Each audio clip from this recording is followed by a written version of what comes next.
tiempo de Adviento. Hermano presbítero Roberto Camacho, para que nos dé la palabra este domingo.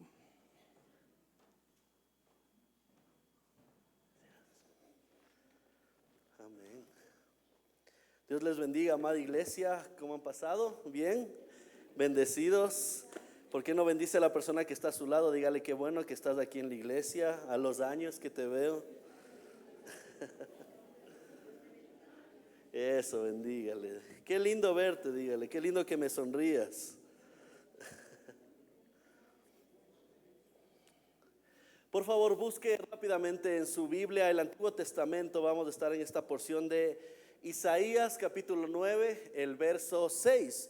Ya se ha predicado algunos aspectos de este versículo, pero quisiera que revisemos uno más. Dice en el Antiguo Testamento, búsquelo por favor rápidamente. Recuerde, mientras busca, dígale: Señor, ¿qué es lo que quieres hablar a mi vida, a mi corazón?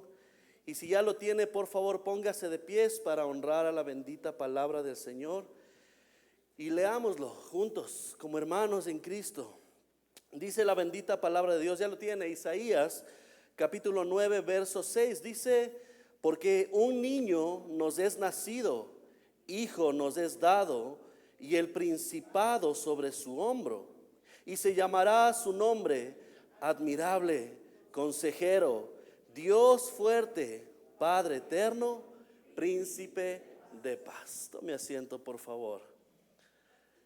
Sin duda, uno de los versículos que encierra esta profecía en esos tiempos de Isaías, lo que había de venir. De hecho, si usted se va al inicio en algunas Biblias, usted tiene el título, dice: nacimiento y reinado del Mesías. Y para esto quiero comenzar con una pregunta, amada iglesia. Quiero preguntarle: ¿en dónde encontramos la verdadera fortaleza? Tal vez más de uno quiere buscar fortaleza en cosas materiales o exteriores, pero hoy quisiera que veamos dónde podemos encontrar la verdadera fortaleza. Y vivimos sin duda en un mundo donde se exalta la fuerza, ¿sí o no? El que es más fuerte es el más poderoso, es el que más sabe. Aquella persona que sobresale es el que es más fuerte según este mundo. Desde las hazañas deportivas hasta las conquistas políticas, guerras militares que se ganan, admiramos a quienes parecen invencibles. Y esta es la realidad. Incluso los más poderosos, amados, déjenme decirles, ellos también se quedan sin fuerzas y pueden fallar muchas veces. Los reinos caen, los líderes se desgastan y las fuerzas humanas siempre tienen límite. Esto nos lleva a una pregunta crucial, amados. Entonces, ¿dónde encontramos una fuerza o fortaleza que nunca falle? Amén. Pensemos en nuestra propia vida.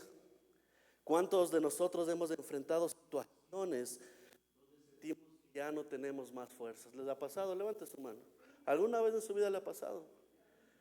Ya no tenemos más fuerzas, nos sentimos que ya no podemos continuar, queremos tirar la toalla. Tal vez has estado en una lucha personal que parece interminable, una enfermedad, un diagnóstico, un conflicto familiar.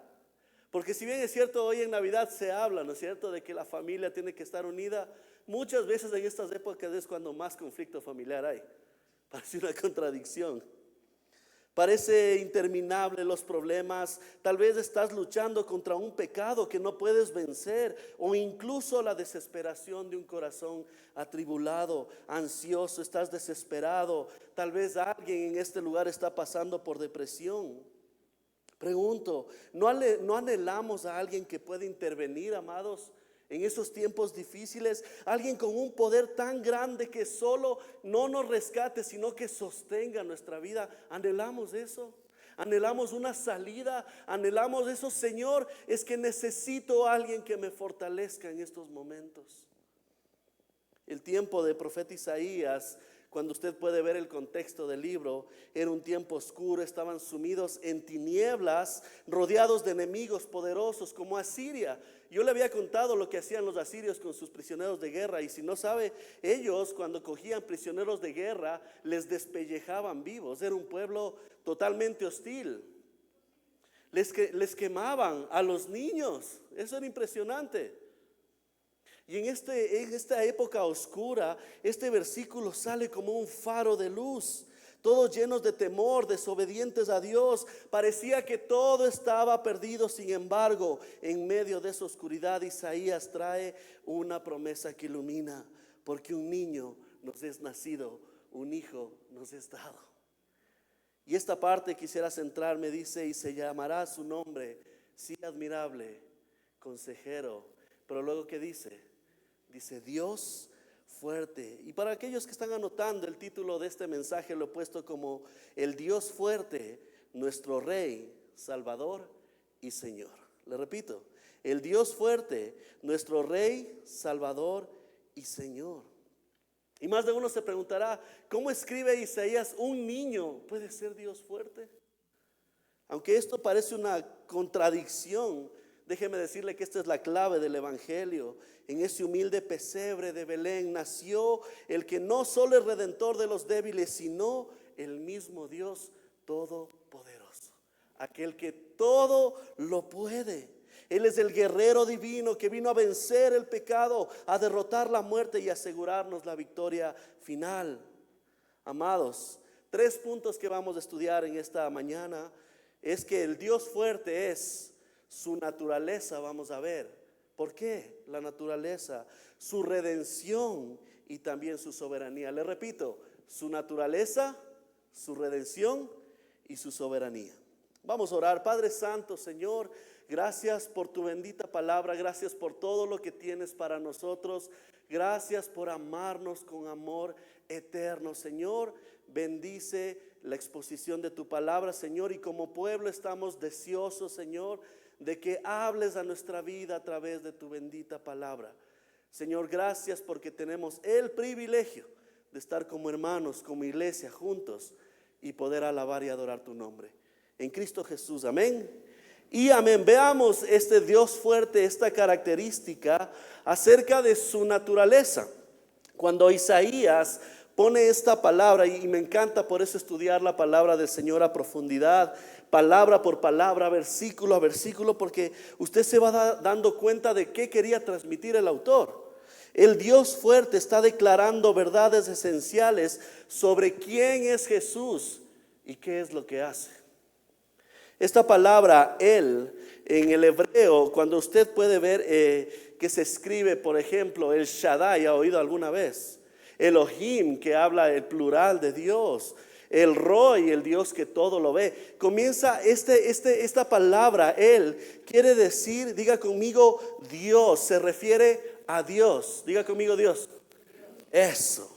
Y al describir a Jesús, a este niño como nacido, imagínese, pequeñito, uno diría tan débil, tan frágil, pero lo pone como el Dios fuerte. Esto es impresionante porque quiere denotar que Jesús es Dios. Es más que un simple profeta, o como muchos lo han mencionado, es un revolucionario. Es más que eso.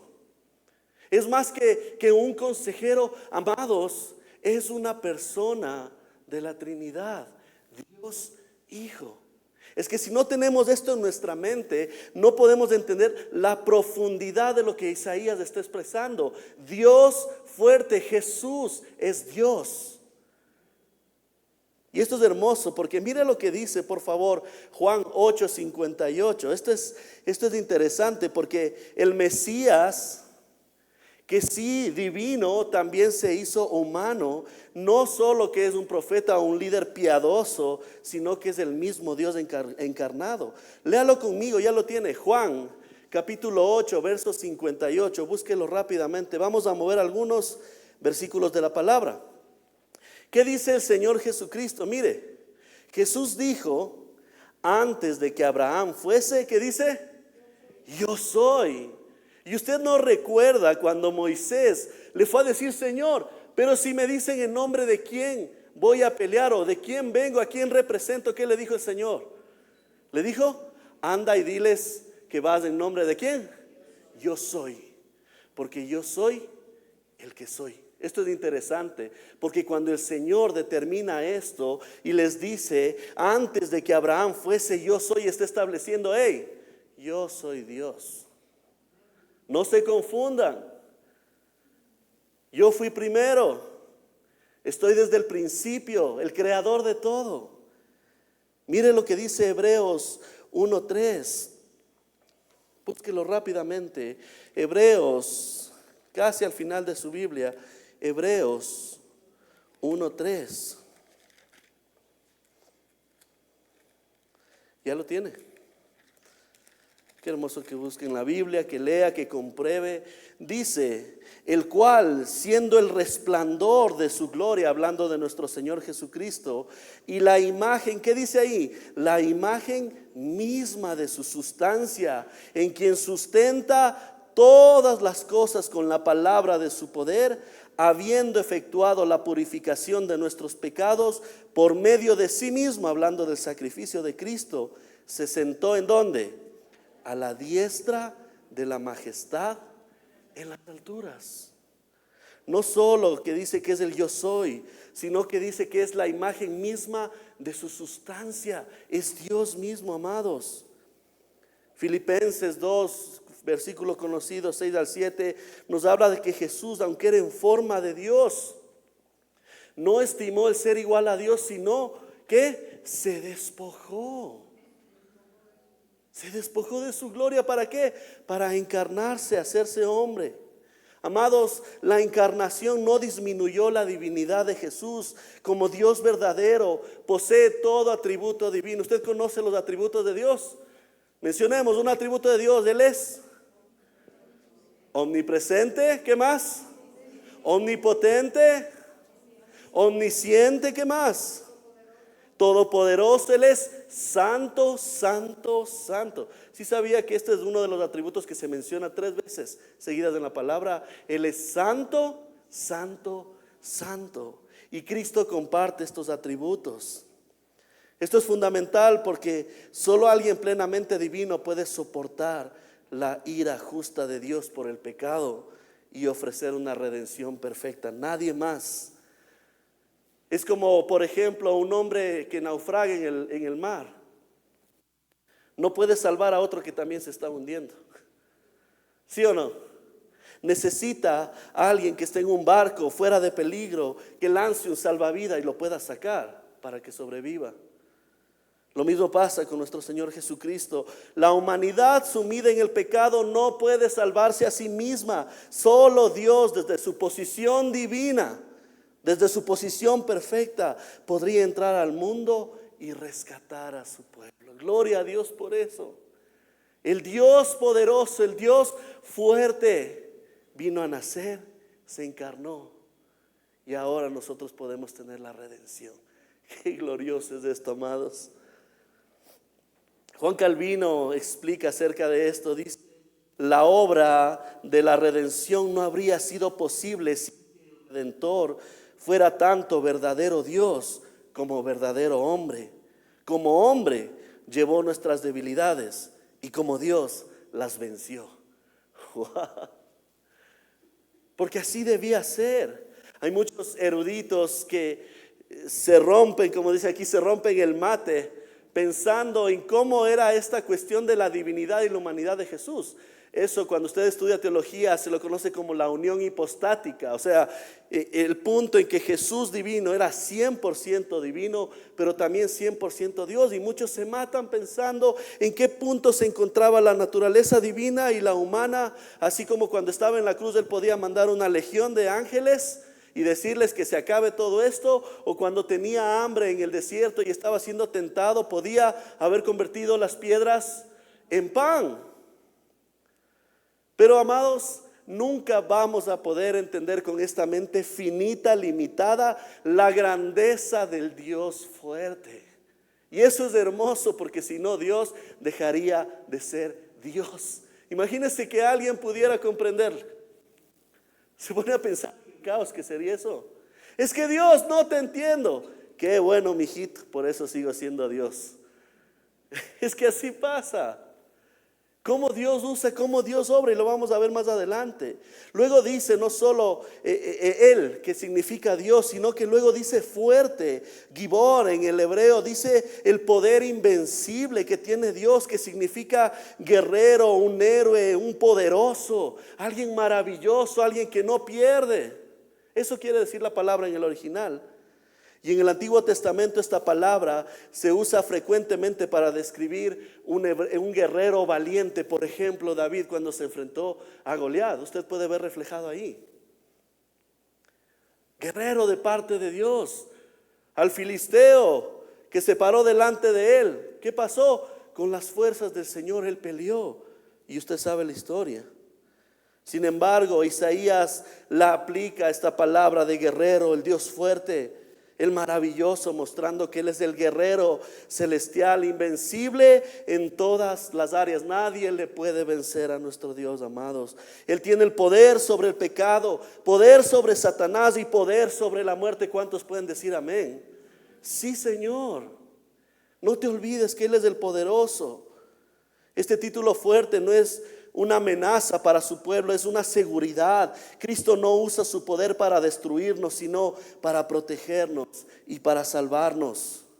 Esto conecta esta imagen de Dios como nuestro amparo y fortaleza. Un versículo que me encanta, Salmos 46:1. Dios es nuestro amparo y fortaleza. Qué hermoso es esto. Timothy Keller, uno de los escritores, dice: si Jesús no es todopoderoso, entonces no puede ser el Salvador que necesitamos.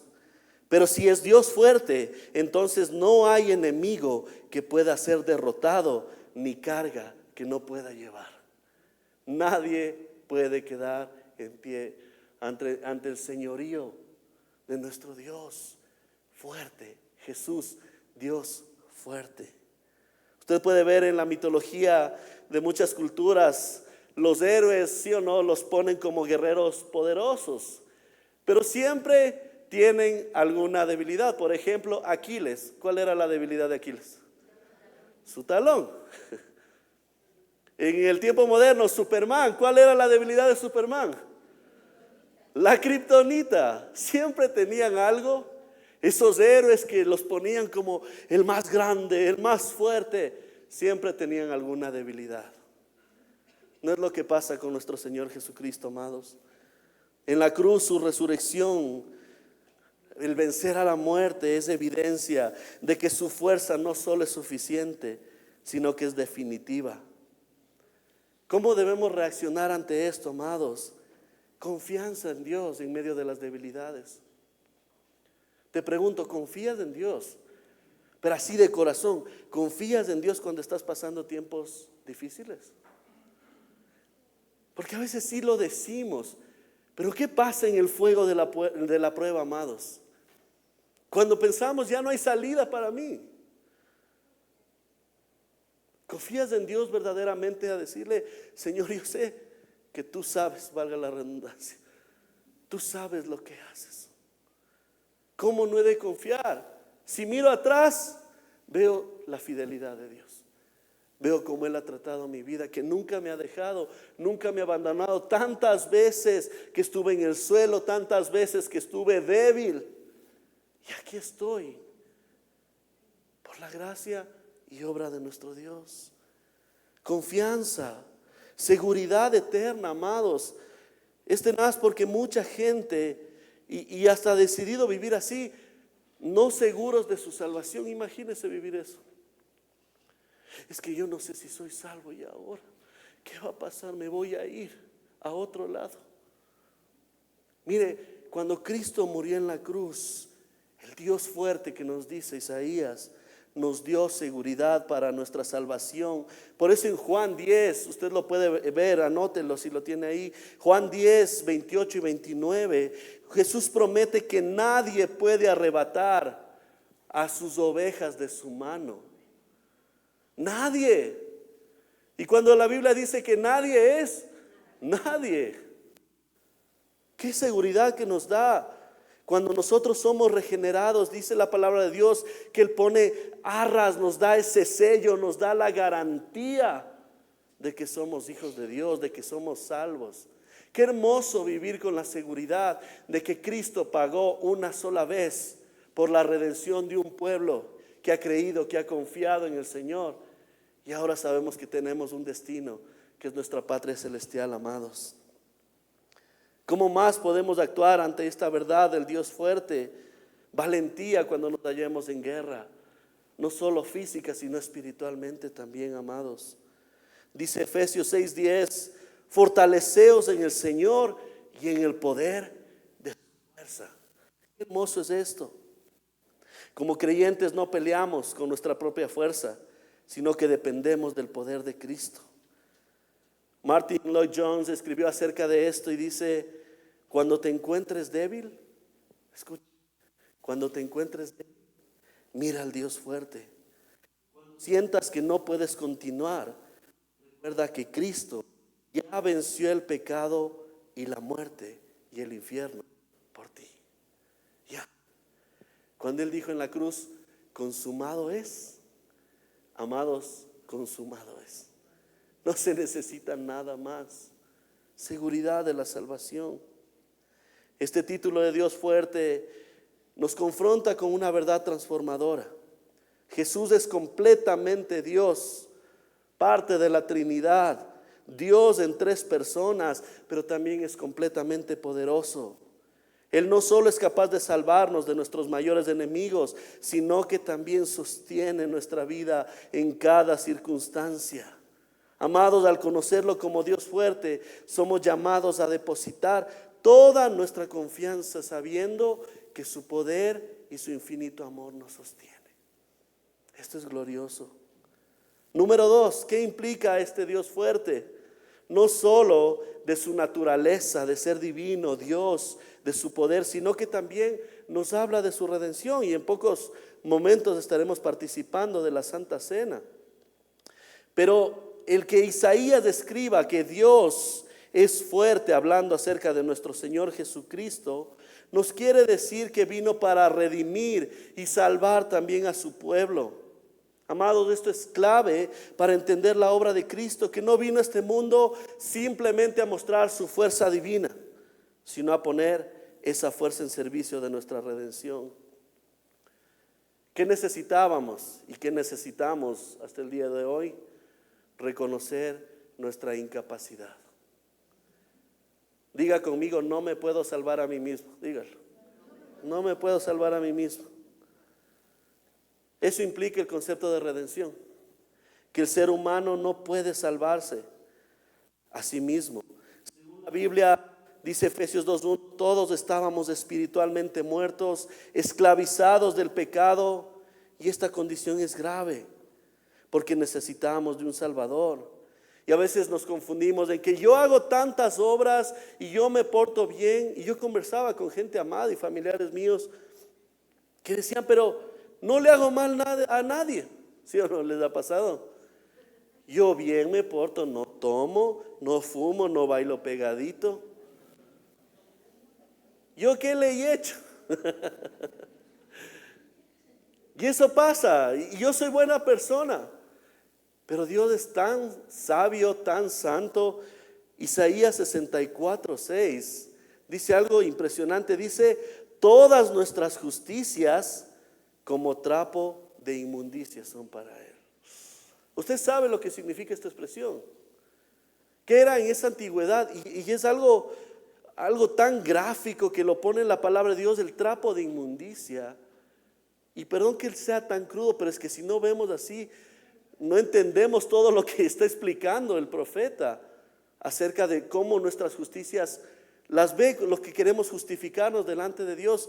Eran esas toallas que se usaba como ahora las mujercitas usan en su periodo, las toallas higiénicas. Eso era un trapo de inmundicia. Imagínese. Y Dios dice, esas justicias, lo que tú dices, cómo te justificas, para mí es como un trapo de inmundicia. ¿Cómo necesitamos reconocer nuestra condición?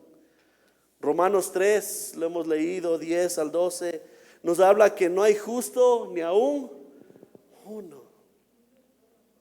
Pero uno siquiera debe haber justo, no. Y de hecho luego dice, no hay quien busque a Dios. Por eso es que el Dios fuerte que vino a nacer necesitaba redimir, salvar a su pueblo, porque no nos podemos salvar a nosotros mismos. Un hombre que se ahoga no necesita un entrenador que le explique cómo nadar. Se está ahogando, no necesita alguien que le diga: a ver, te ahogas, nada, brazo derecho, izquierdo, mete la cabeza, respira. No, ¿qué necesita? Que alguien le lance una cuerda para salir o que se meta a rescatarle. Así es nuestra condición, amados. Necesitamos un Salvador que nos rescate porque estamos completamente incapaces de salvarnos por nuestras propias fuerzas.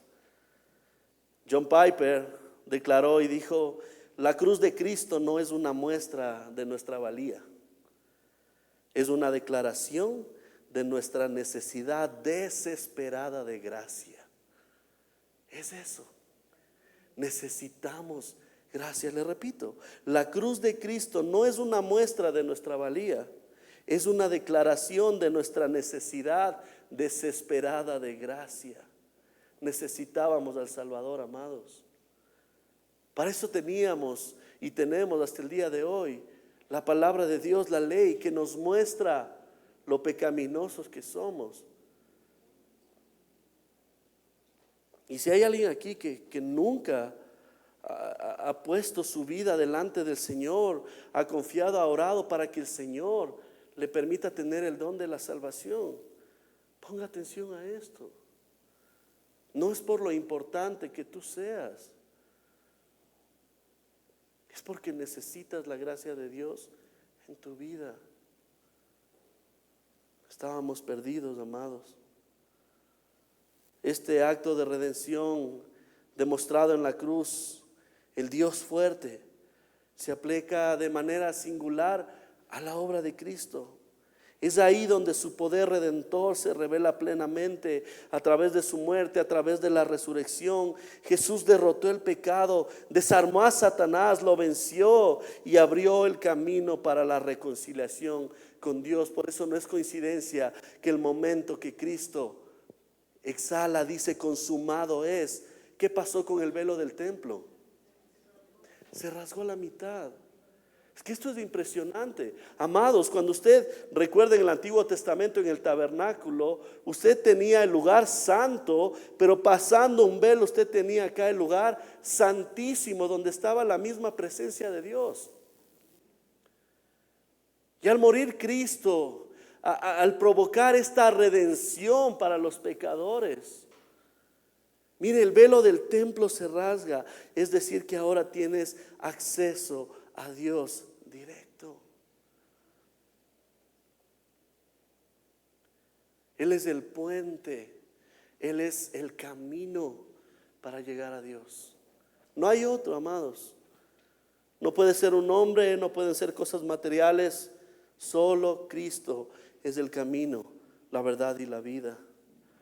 Jesús llevó el castigo en esa cruz, el pecado. Isaías 53:5, y usted lo ha leído tantas veces. Y si no lo ha leído, anótelo. Isaías 53, todo el capítulo de Isaías 53 nos habla acerca del varón de dolores, que sufrió quebranto, que le insultaron, le humillaron. Esto es interesante porque en vez de reclamar o decir: es que a mí cómo me van a tratar así, no, ¿sabe qué pasó? Dice que él enmudeció y fue como una oveja al matadero. Segunda de Corintios 5:21 nos dice: al que no conoció pecado, por nosotros lo hizo pecado, para que nosotros fuésemos hechos justicia de Dios en él, hablando de nuestro Señor Jesucristo. Lo crudo de la cruz es el momento en que Él está ahí. Dios Padre tiene que apartarse, y toda la ira, la justicia que era para ti, para mí, cayó sobre Cristo. Imagínate. De hecho, dice la palabra de Dios que maldito sea aquel que es colgado en un madero. Todo soportó Cristo. Es que a veces no entendemos la magnitud de lo que Dios hizo por nosotros, amados. El Dios fuerte. Hebreos 2:14 dice: para destruir por medio de la muerte al que tenía el imperio de la muerte, esto es, al diablo. Lo destruyó. Tiene poder sobre la muerte. Esta redención no solo que nos alcanza, sino que es eficaz, es segura.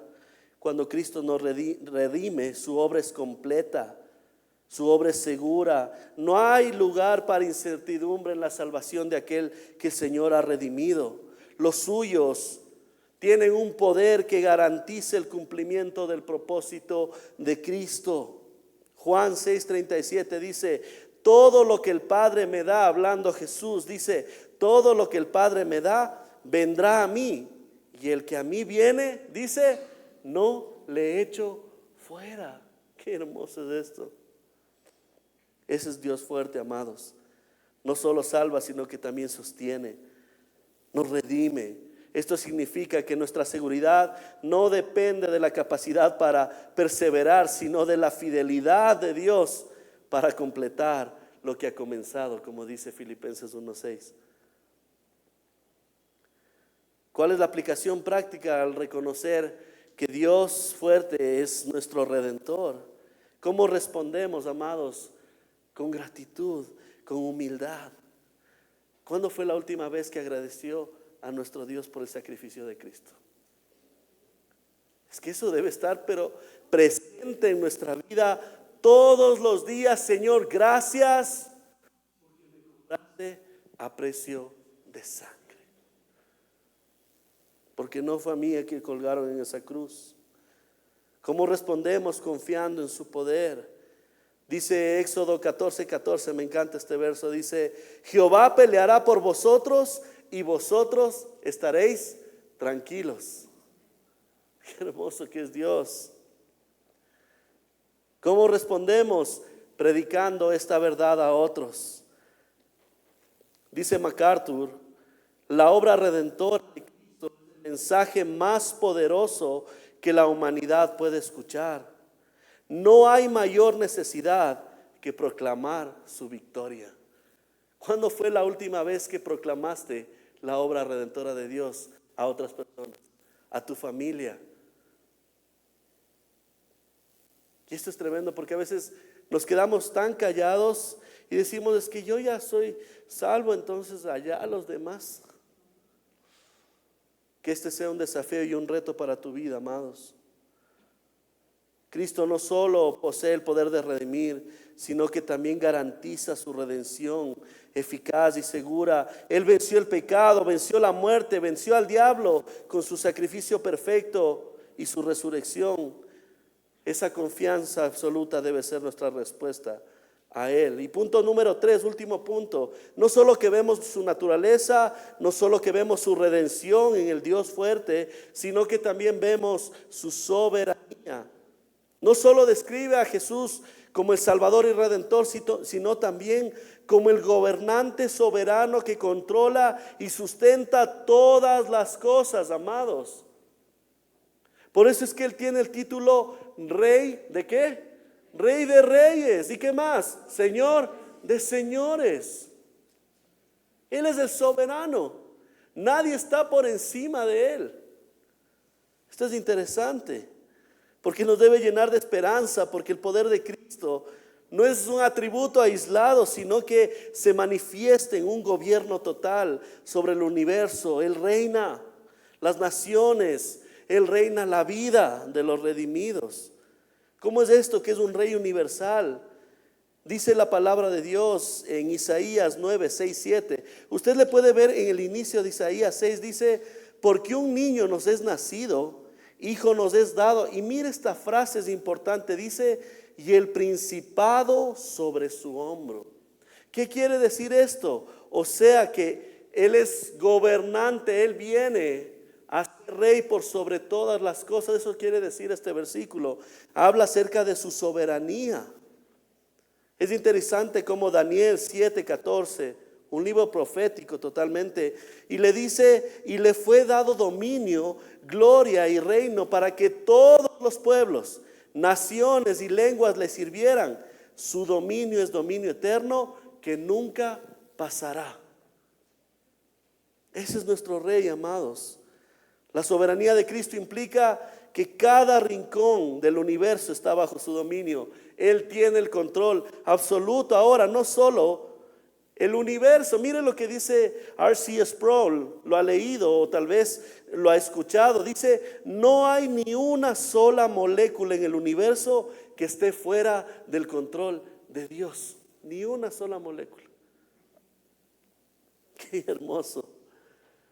No solo que rey sobre el universo, sino también sobre las naciones. Gobierna sobre los reyes, sobre poderosos, aunque los líderes terrenales piensen que controlan la historia, amados. La escritura nos revela que Dios es quien levanta, pone y quita reyes según sus propósitos soberanos. Dígale a la persona que está a su lado, ya deja de pelear por los reyes que están aquí en la tierra. Ay, ven las conversaciones en Facebook. ¿Sí o no? Entre hermanos sacándose, pero así, como dicen los cueros al sol. Que vos eres esto, que sí, oveja o borrego, no sé cómo es. Que tú el otro, que el... A ver, amados hermanos, si Dios es el Rey de Reyes y Él es el que quita y pone reyes, ¿en quién debemos confiar? ¿En un gobernante? No, ¿en quién? En Dios. De hecho, la palabra de Dios en Proverbios 21:1 habla acerca de esto. Mire, dice, como los repartimientos de las aguas, así está el corazón del rey en la mano del Señor. A todo lo que quiere, lo inclina. Así como las aguas se reparten. Ahí está. Mire lo que dice Salmos 2:1-4. Dice, los reyes de la tierra conspiran contra el Señor, pero Él se ríe, porque su plan eterno no puede ser frustrado. Se ríe. Confiemos en Dios, en el Rey de Reyes y Señor de Señores. Jesús no solo gobierna en un sentido general, sino también está activamente involucrado en los acontecimientos históricos, guiando todo hacia la consumación, un propósito eterno de su reino. Muchos pensaron, y cristianos decían, pero en la Segunda Guerra Mundial, muchos se preguntaron si Hitler estaba fuera del control de Dios. Pero todo lo que pasó, campos de concentración, cristianos quemados, judíos, fue tanta crueldad. ¿Será que Dios tenía el control? Amado, déjeme decirle que sí. Aún en medio de eso Dios estaba demostrando su control. La historia demuestra que incluso los momentos más oscuros están bajo la soberanía de Dios y Él los usa para cumplir sus propósitos. Lo más oscuro, lo más terrible. ¿Usted recuerda la historia de José? ¿Qué pasó con él? Sus hermanos se pusieron celosos, le metieron en una cisterna, le vendieron como esclavo. Y usted puede ver luego, le dijo, José les dice a sus hermanos, todo lo que ustedes hicieron para hacerme mal, Dios lo tornó ¿para qué? Para mi bien. Confía en la soberanía de Dios. Confía en que Él tiene el control. No solo lo digamos de palabras, sino que en realidad experimentes y sepas y tengas esta convicción de que Dios tiene el control de mi vida, amados. O Romanos 8:28, versículo que me encanta y muchos lo conocen. Y sabemos que a los que aman a Dios, todas las cosas les ayudan a bien. Esto es, a los que conforme a su propósito son llamados. Jeremías 29:11, versículo conocido. Porque yo sé los pensamientos que tengo acerca de vosotros, dice Jehová, pensamientos de paz y no de mal, para daros el fin que esperáis. Salmo 139:16 dice, y en tu libro estaban escritas todas aquellas cosas que fueron luego formadas, sin faltar una de ellas. Dios soberano. Hablando acerca de la soberanía, John MacArthur dice: la soberanía de Dios no solo nos da confianza en su plan, sino también consuelo en su cuidado personal para cada uno de sus hijos. Eso es que Dios, saber que Dios es soberano, a uno le trae consuelo y decir: Señor, yo sé que tú sabes lo que haces. Sé que estoy en tu control. Confío en ti. Por eso es que Job lo declaró en Job 42:2, le dijo: yo conozco que todo lo puedes y que no hay pensamiento que se esconda de ti. Dios fuerte, el Todopoderoso. Lucas 6:46, hablando una exhortación del Señor, dice: ¿por qué me llamáis Señor, Señor, y no hacéis lo que yo digo? Si tú dices que Jesús es soberano en tu vida, tu respuesta tiene que ser obediencia absoluta a Él. Salmos 97:1, Jehová reina, regocíjese, alabe toda la tierra. Qué hermoso consuelo de parte de Dios saber que Él tiene el control de todo lo que estás pasando. Y póngase a pensar más de uno en la guerra que estás atravesando. Yo le comparto el testimonio, es que yo muchas veces, cuando era más jovencito, porque sé que soy joven, fue interesante experimentar un tiempo que de la nada, como una ola, cayó en mi vida y me inundó el temor y la ansiedad. Y pasaba de hospital en hospital, pasaba de medicina en medicina, llegué a tomar pastillas para dormir y sentir esa es solo el único como seguridad en ese momento momentáneo, valga la redundancia, de tener una pastilla y sentir como ahora sí tengo esa seguridad de que voy a dormir toda la noche, de que ya no me voy a sentir así desesperado. Y venía la mañana y otra vez tenía esta ansiedad que me consumía.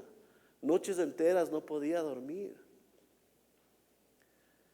Y recuerdo una vez que fui a un médico, visitando a algunos médicos, me revisaron el corazón, decían: es que usted tiene esto, es que usted tiene el otro, es que usted está pasando. No le atinaban, porque era así, cosa tras cosa. Me daba una enfermedad, me daba otra enfermedad, me ponía así con taquicardia, terminaba, los doctores me decían: cálmese, señor, le va a dar algo en el corazón.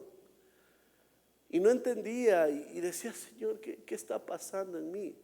Porque a veces, no sé si se ha dado cuenta, pero no solo es de ese problema, sino que vienen un montón de cosas más atrás, como lo sé decir, el combo completo, con papas y cola. Y viene todo. Y recuerdo una doctora en especial que me decía: tú ya me has contado tu vida, porque le contaba todo lo que hacía. Me decía: estás en una iglesia todo el tiempo y me hablas de que amas a Dios. Y me dice así, y no era cristiana ni nada.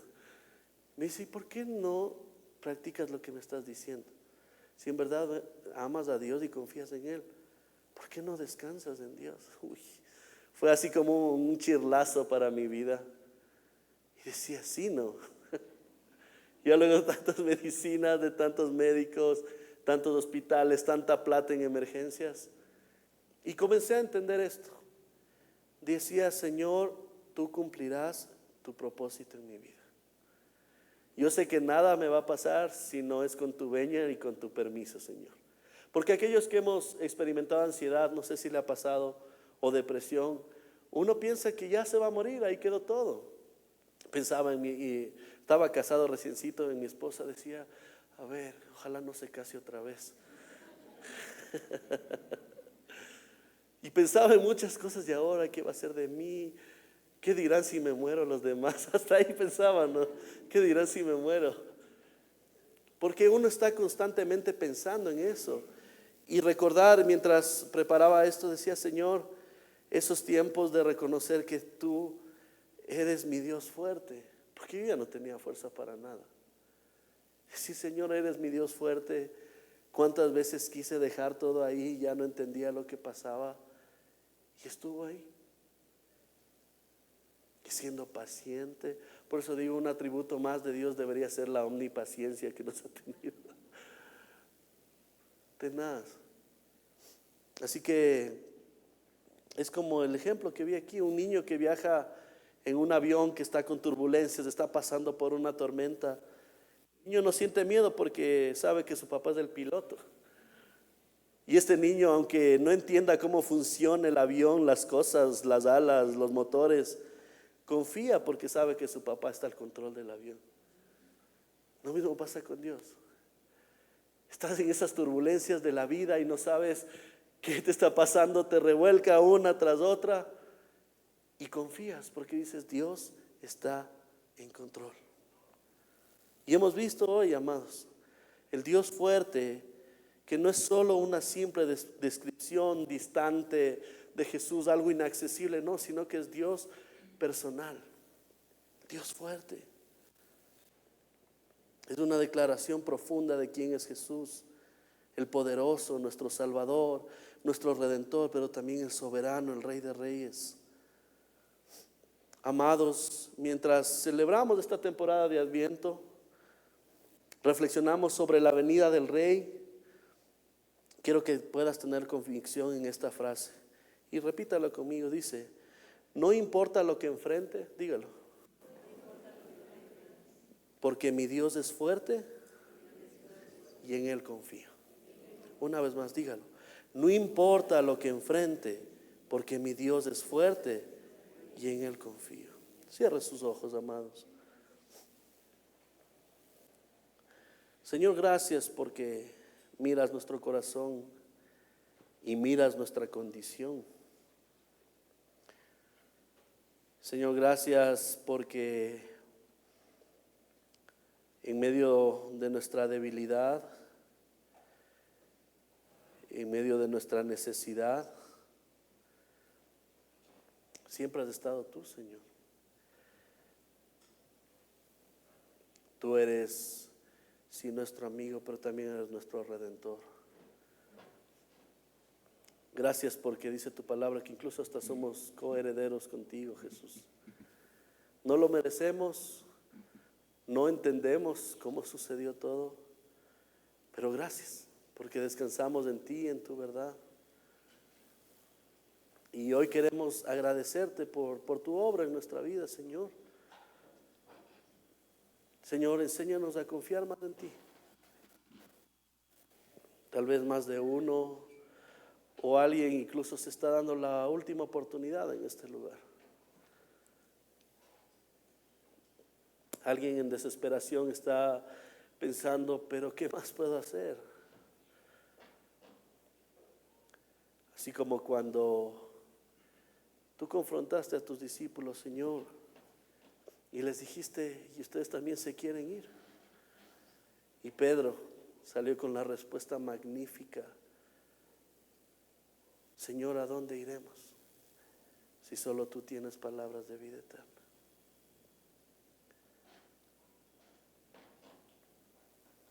Señor, gracias. Y gracias, Espíritu Santo, porque eres tú también quien pone el querer como el hacer de tu buena voluntad, Señor. Yo te pido que en este momento, mientras cada uno reflexiona en lo que se ha predicado aquí, podamos agradecerte porque tú tienes el control, Señor. Yo te invito, amado, que 2 minutitos en silencio, tal vez mientras suena el piano, tú puedas orar a Dios.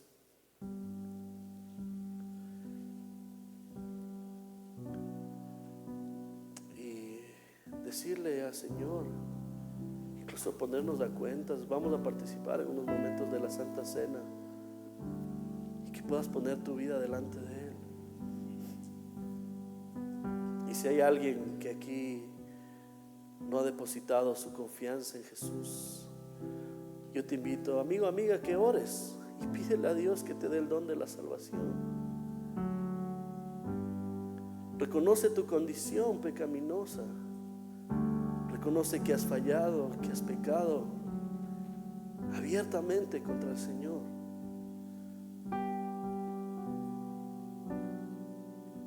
es mi oración, Dios, que tú puedas salvar, porque solo tú salvas. No hay oraciones mágicas que nos conviertan en hijos de Dios, sino es el don perfecto que viene de lo alto. Mira los corazones, Señor. Mueve nuestros corazones, Dios. Dígale al Señor: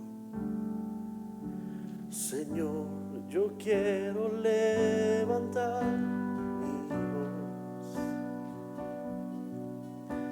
Yo quiero agradecerte por tu obra en mi vida. Señor, confío en tu gran amor.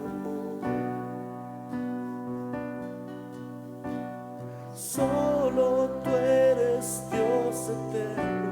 Solo tú transformas mi ser. Una vez más, dígalo.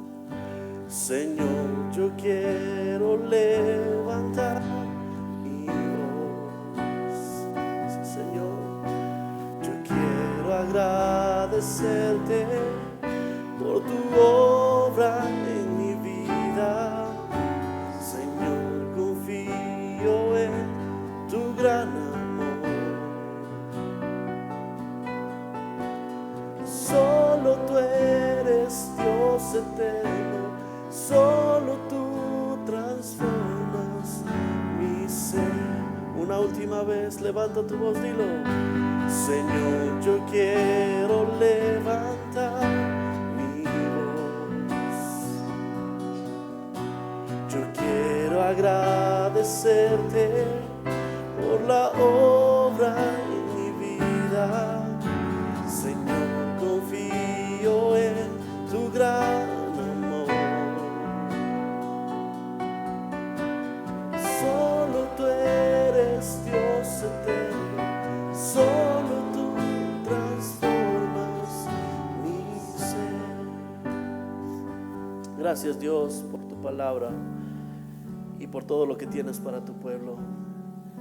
Gracias por haber nacido, pero también gracias por haber muerto en esa cruz por nosotros, Señor. Cuánto te costó, Señor. Heridas, laceraron, te insultaron. Y gracias porque solo tú eres el Dios eterno. Tú eres el Dios fuerte que sostiene nuestra vida, Señor.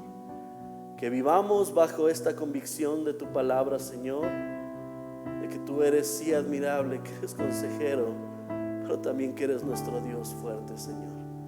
Te adoramos en el nombre de Jesús.